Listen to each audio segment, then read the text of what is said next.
Okay, in order to deploy attention, right? In order to sort of coordinate, we're going to see distributed regions of the brain that are, linked by, long-range white matter connections and need to sort of functionally integrate and share information in order to, direct selective attention, in order to, maintain selective or executive attention over, a long period of time. That is to, engage in vigilance behavior, to orient, to the sudden appearance or, something novel or unexpected. You absolutely must have a certain level of arousal, right? Or alertness. You got to be awake to some extent in order to coordinate these networks and have them engaged sufficiently so that you can pay attention. And this is actually, true of any, complex cognitive ability that is relying, right, on these distributed networks, in the brain. They got to be alerted enough. They got to be, aroused enough in order to be effective.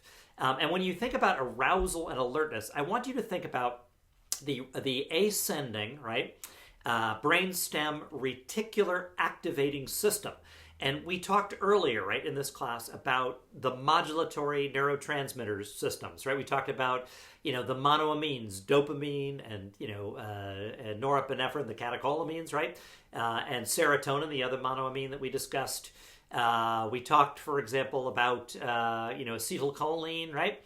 And all of these have, nuclei, right, in the brainstem. Here's the midbrain up here, right, and the pons and the medulla. There are gray matter, subcortical gray matter nuclei, right, that are the cell bodies of these dopaminergic and, noradrenergic, serotonergic, and cholinergic, ascending projections to other regions, basically, of the brain.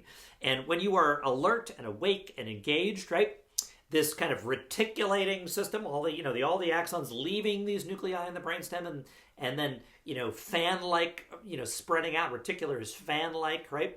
And making synaptic connections in, for example, the substantia nigra, right, is a dopaminergic nucleus that projects into the striatum.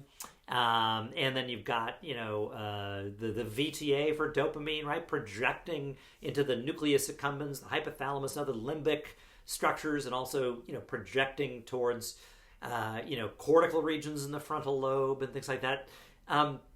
There's a level of activity, that must be maintained when you're alert and awake, when you're engaged and excited, present and, responding, etc. All of these reticular activating system, nuclei are actually, firing at a relatively rapid clip, and, you're getting, engagement, basically, and they help to coordinate, modulate the activity of these distributed networks. So they contribute to that arousal. And this, again, is true not just of, attentional networks that we're going to be discussing, but any of these networks that are involved in memory or social decision making, or perception.